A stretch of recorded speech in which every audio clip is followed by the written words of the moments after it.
Для кого-то Брюс Уиллис ассоциируется с крепким орешком. Кто-то с ностальгией вспоминает сериал «Детективное агентство Лунный свет», а кому-то ближе образ актера в комедийных проектах вроде «Смерти и к лицу». Как бы то ни было, Уиллис давно вписал свое имя в историю Голливуда. Когда-то его имя в титрах означало, что перед зрителями фильм обязательный к просмотру. Однако с каждым годом качество проектов, в которых принимает участие этот великий актер, становится все хуже и хуже, а роли Брюса все незаметнее. Сегодня мы поговорим о том, каково это быть Брюсом Уиллисом, и о том, как актер растерял былую славу. Его путь к успеху был довольно долгим. Молодому Брюсу пришлось поработать и частным детективом, и охранником на атомной электростанции. Когда он уже окончательно решил стать актером, ему никто не хотел давать роли. Чтобы заработать на жизнь, приходилось подрабатывать в баре с поэтическим названием «Камикадзе». Кстати, вместе с Линдой Фиорентино, которая потом из барменш тоже стала звездой Голливуда, снявшись в частности в «Людях в черном».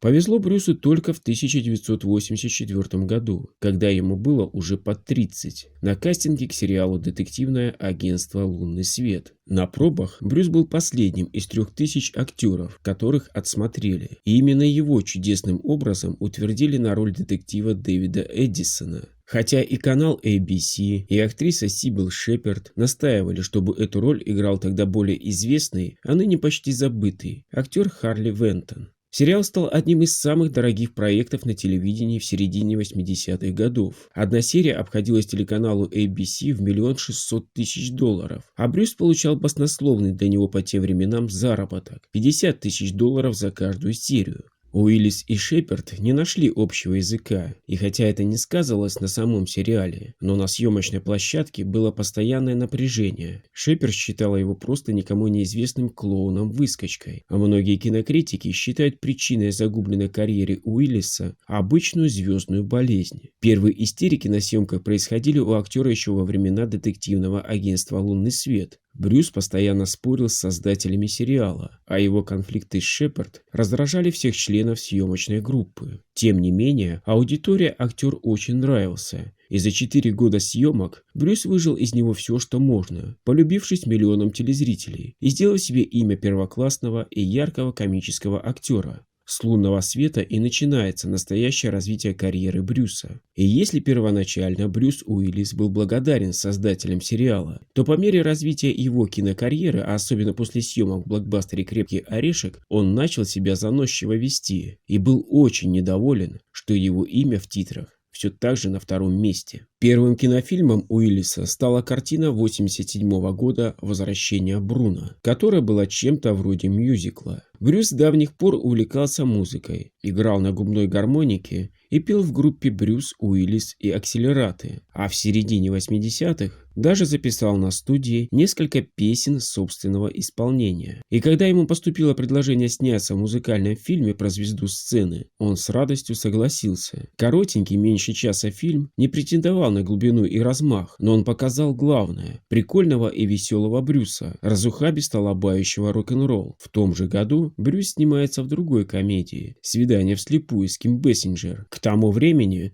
за ним уже прочно закрепилась амплуа комика. Фильм Блейка Эдвардса был умучен критиками, но неплохо прошел в прокате, собрав 2 своих бюджета. При затратах $18 миллионов фильм собрал 39. Карьера шла по нарастающей. Актеру стали предлагать один сценарий за другим. И после съемок в не самом удачном фильме «Закат» 1988 года Брюс наконец принимает участие в эпохальном проекте, который и сделал ему и имя, и образ. «Крепкий орешек» – один из лучших боевиков в истории кино. Простой, как все гениальное, вдохновенный и захватывающий. Он стал самым настоящим кинематографическим эталоном. И до сих пор смотрится интересно и свежо. Но кандидатура Брюса рассматривалась даже не во вторую, а только в третью очередь, поскольку он считался комиком, а не экшн-звездой. И главной причиной его найма было то, что Fox не нашла никого более известного и более убедительного как Мачо. «Крепкий орешек» был предложен едва ли не всем звездам среднего и старшего возраста, которые еще были способны держать оружие. А длинный перечень знаменитостей, которые отказались сыграть в «Орешке», впечатляет. И если не знать всех обстоятельств, то трудно понять, почему актеры вроде Арнольда Шварценеггера, Ричарда Гира, Сильвестра Сталлоне, Харрисона Форда, Берта Рейнольдса отвергли этот суперуспешный проект. Однако все становится на свои места, когда узнаешь, что значительная часть того обаяния, которое сейчас источает картина, родилась именно во время съемок. Собрав в прокате в 5 раз больше своего бюджета, напомню, бюджет картины 28 миллионов долларов, а общие сборы почти 141 миллион, и разойдясь колоссальным тиражом на видео, именно «Крепкий орешек» сделал Брюса Уиллиса звездой первой величины. После успеха фильма Брюс встал на одну ступень с более известными тогда Сталлоне и Шварценеггером, и его гонорар в 5 миллионов долларов был одним из самых высоких в то время. И именно с этого момента звездная болезнь актера начала прогрессировать. И теперь Уиллис считал, что может диктовать свои правила во время съемок любого проекта. Стараясь еще дальше уйти от комического амплуа, сразу после «Орешка» Уиллис снимается в тяжелой драме про ветеранов Вьетнамской войны в стране. И хотя кассовых сборов картина так и не дождалась, при бюджете в 18 миллионов долларов сборы составили 3,5 миллиона долларов. Сыграл Брюс просто здорово, проникновенно и убедительно. Потом была озвучка говорящего младенца в оглушительно хитовой комедии с Траволтой «Уж кто бы говорил», которая пополнила кошелек Брюса на 10 миллионов долларов. А в 90-м произошло вполне закономерное возвращение храброго копа Джона Маклейна. Но соглашаясь на очередное продолжение, Брюс с фирменной улыбкой пояснил журналистам: «Ну да, я говорил, что орешек меня достал. Было дело. Не хочется всегда быть тем, про кого говорят. А, Брюс Уиллис. Значит, кино опять будет спасать мир? Но знаете, слаб человек. Если бы гонорары были поменьше, я бы отказался. Но когда платят такие деньжищи, кто меня обвинит?» «Крепкий орешек 2» переплюнул своего предшественника по затратам и сборам в разы. Бюджет фильма был сильно увеличен в процессе съемок и в итоге составил 70 миллионов долларов. В определенный момент расходы на производство составляли $2000 в минуту, однако картина поставила рекорд, став самым кассовым сиквелом и собрав практически 250 миллионов долларов в мировом прокате. Правда, на следующий год этот рекорд был побит сиквелом «Терминатора», собравшего свыше 500 миллионов долларов.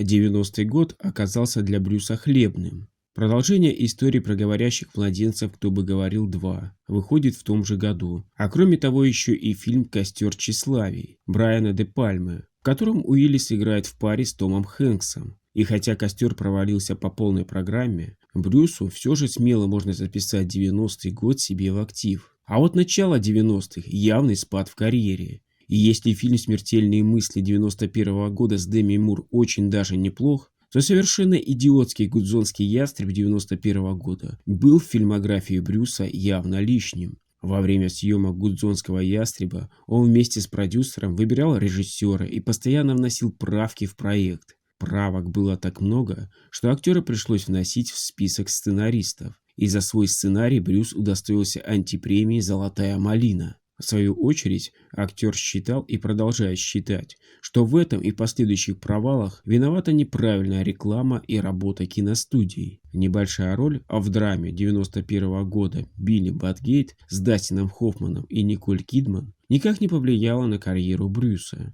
Но в 92 году актер берет таки реванш за «Ястреба», появившись в отличном боевике Тони Скотта «Последний бойскаут». Наряду с огромным гонораром 14 миллионов долларов Брюс получает звание одного из лучших героев-боевиков всех времен. И сразу после съемок «Бойскаута» Уиллиса приглашает к себе в проект талантливый Земекис, задумавший снять комедию в стиле черного юмора «Смерть ей к лицу», которая поразила зрителей спецэффектами и, кстати, отхвативший за них Оскара. Фильм ждал большой успех, а в 1993 году Уиллис снимается в очередном боевике «На расстоянии удара» с будущей звездой сериала «Секс в большом городе» Сарой Джессикой Паркер. Увы, зрители не заметили очевидных достоинств картины, оставив ее без внимания. Та же участь ждала и скандальный эротический триллер «Цвет ночи», в который Брюс Уиллис впервые решил сняться в очень откровенных постельных сценах, впоследствии признанных некоторыми авторитетными изданиями лучшими в истории кино. Этот триллер вообще с грохотом провалился в США. Одни только 5 номинаций на «Золотую малину» чего стоят.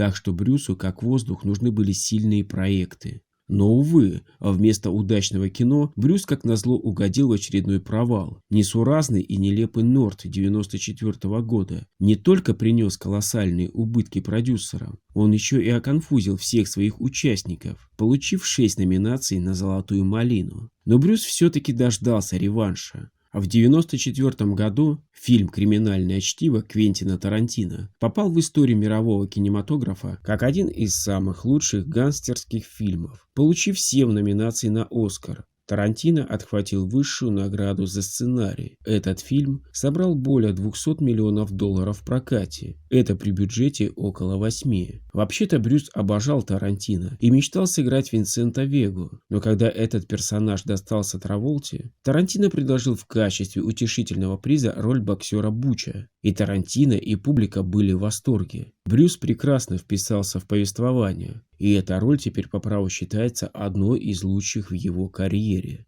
По иронии судьбы, он получил за нее всего лишь 800 тысяч долларов, что по его меркам считанные центы. А в этом же году была драма «Дураков нет», прекрасно встреченная критиками, но не замеченная зрителями. И вот в 1995 году третья часть «Крепкого орешка» под названием «Возмездие». История движется по нарастающей. На сей раз террористы ставят под угрозу целый город. И исправить ситуацию – задача для одного человека вовсе неподъемная. В итоге Джон Макклейн совершает невозможное и побеждает всех плохих парней. А Уиллис зарабатывает заслуженные 15 миллионов. Все-таки образ крепкого орешка – визитная карточка Уиллиса. Примерно как Терминатор у Шварценеггера и Рэмбо у Сталлоне. Очередной успех – совершенно выдающийся фильм Терри Гиллиама «12 обезьян» 1995 года с Брэдом Питтом. Причудливый, глубокий и многогранный, прекрасно принятый как критикой, так и аудиторией, и справедливо номинированный на Оскара. Правда, Питт своей игрой здесь совершенно затмил Брюса, но вовсе не потому, что Брюс играл плохо. Просто Питт был совершенно блистателен. Как бы то ни было, творческая удача для всех участников и прекрасный фильм талантливого британца. А вот герой-одиночка 1996 года вовсе не претендовал на многогранность. Сухой, серьезный и сверх всякой меры суровый фильм выглядел довольно странно на фоне других картин Уиллиса. Здесь нет ни одной шутки. Даже выражение лица героя почти не меняется. Жестокость и брутальность. Этого слишком мало, чтобы вытянуть фильм из болота забвения. Брюс заработал 16,5 миллионов, но фильм в итоге даже не окупился, принеся убытки и канув в лету. К счастью, новое творение французского режиссера Люка Бессона, фильм «Пятый элемент» 1997 года, собрал отличную кассу по всему миру.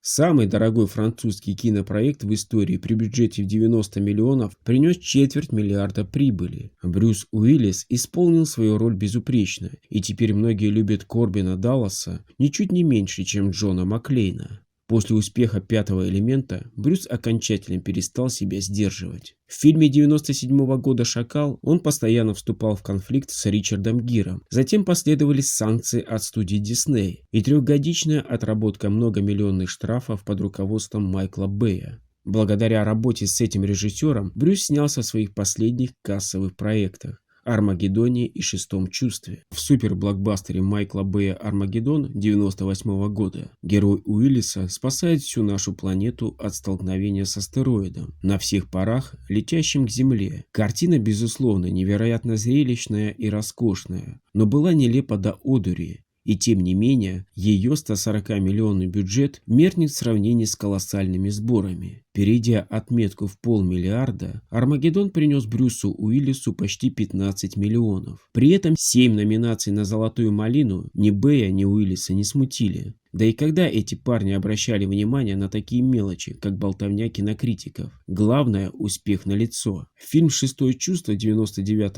года произвел эффект разорвавшейся бомбы. Никогда еще зритель не видел такого потрясающего сюжетного поворота в конце. Немного найдется фильмов, на просмотр которых люди ходили в кинотеатры по несколько раз подряд, стараясь осмыслить фильм с учетом знания великолепного финала. Критика не преминула назвать картину лучшим триллером всех времен, а Уиллис, по некоторым данным, заработал на этой ленте немыслимые 100 миллионов. Ведь согласно контракта он имел право на процент от сбора в прокате. и от продаж видео. А «Шестое чувство» неожиданно разошлось в количестве рекордных 80 миллионов лицензионных копий. «Шестое чувство» — это самый кассовый фильм с Брюсом Уиллисом. И настоящее откровение для всех, кто смотрел этот фильм. Вышедшая в этом же году мелодрама «История о нас» с Мишель Пфайффер особого успеха не имела. Чего не скажешь о фильме 2000 года «9 ярдов», где Брюс шикарно сыграл обаятельного гангстера Джимми Тедески,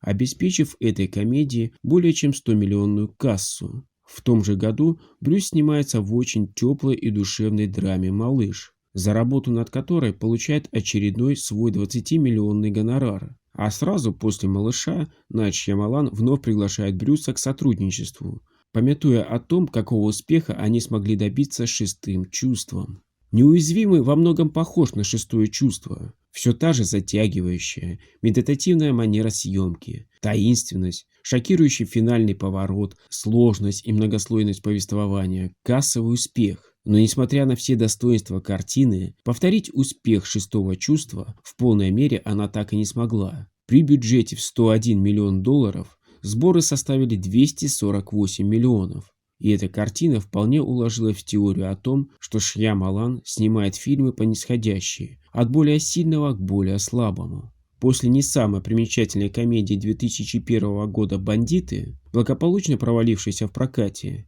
Брюс Уиллис принимает участие в картине «Война Харта», где исполняет роль героического американского полковника Макнамары, жертвующего собой ради своей страны.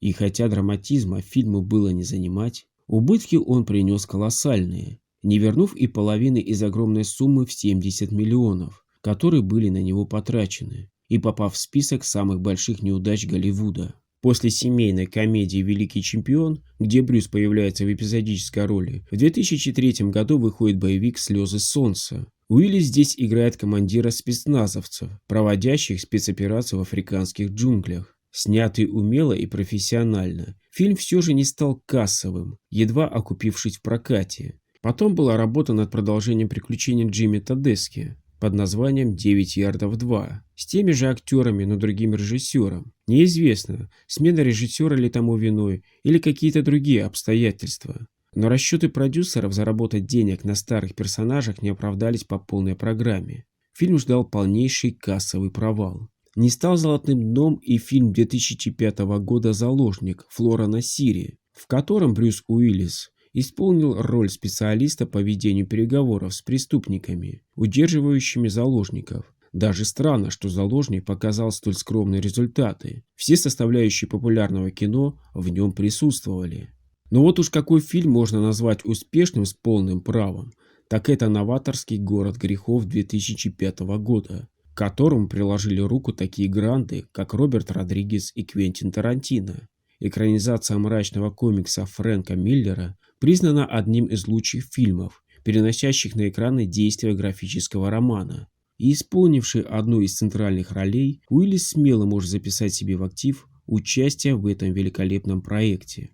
2006 год ознаменовался работой с молодым актером Джошем Хартнеттом, с которым Брюс снялся в криминальном триллере «Счастливое число Слевина». Ловко закрученный сценарий, в котором особую роль играет развязка, убедительные образы и общий профессионализм не дают затеряться этому фильму в череде себе подобных, хотя он все так же не стал откровением для широкого зрителя. Боевик «16 кварталов» от маститого Ричарда Доннера демонстрирует неожиданно постаревшего Брюса, а вновь в который уже раз играющего героического полицейского. На сей раз его герой вынужден сопровождать через опасные улицы чернокожего свидетеля, которого все вокруг пытаются убить.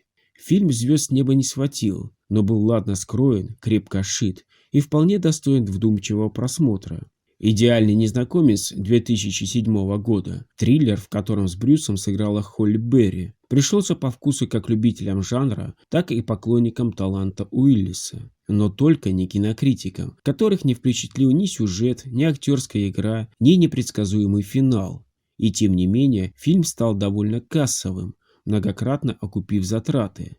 Вышедшая в том же 2007 году четвертая часть «Крепкого орешка» получилась настоящим блокбастером. Эта картина перенесла постаревшего героя в современный мир, пронизанный высокими технологиями, и заставила копа бороться с организованной киберпреступностью и одержать полную и закономерную победу. Мировой зритель по достоинству оценил попытки создателей вернуть к жизни Джона Маклейна, полюбившегося еще в 80-х, и щедро вознаградил автора фильма, принеся им в копилку почти 400 миллионов долларов, а Уиллис в итоге зарабатывает заслуженные 25 миллионов. Несмотря на это, Брюс не отказывается от эпизодических ролей. В 2008 он снимается в молодежной комедии «Убийство школьного президента». Потом появляется с Де Ниро в картине «Однажды в Голливуде», а в 2009 году на экраны выходит фильм «Суррогаты». Этот фантастический боевик, в котором Брюса можно увидеть помолодевшим лет на 20, фильмография актера смотрится очень достойно, хотя он и собрал в прокате значительно меньше, чем ожидали продюсеры.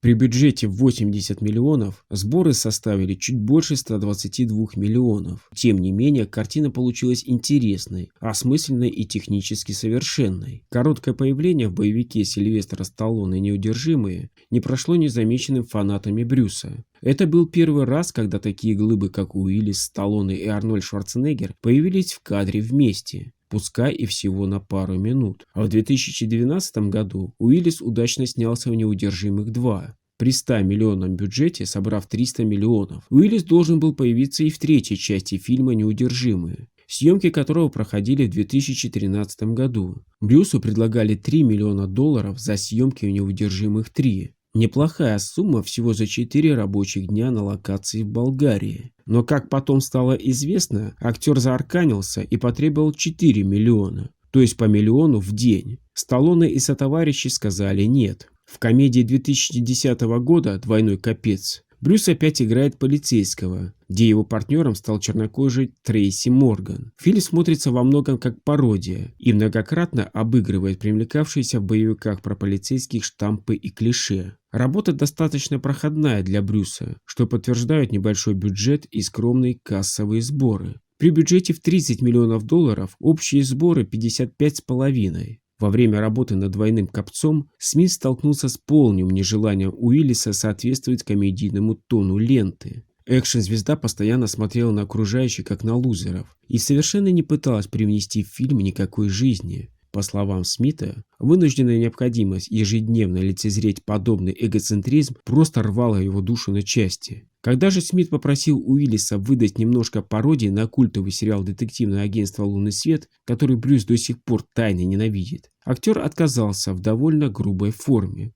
Поскольку режиссер настаивал, перебранка достигла такого накала, что струхнувшему Смиту пришлось на какое-то время покинуть локацию. Уиллис настолько вышел из себя, что, очевидно, готов был его избить. На вечеринку по поводу завершения съемок Брюс не явился, чем лишний раз унизил всю команду. И разочаровавшийся кумире детства Смит не отказал себе в удовольствии поднять в отместку тост со словами: «Я хочу поблагодарить всех, кто работал над фильмом, кроме Брюса Уиллиса, сраного мудака».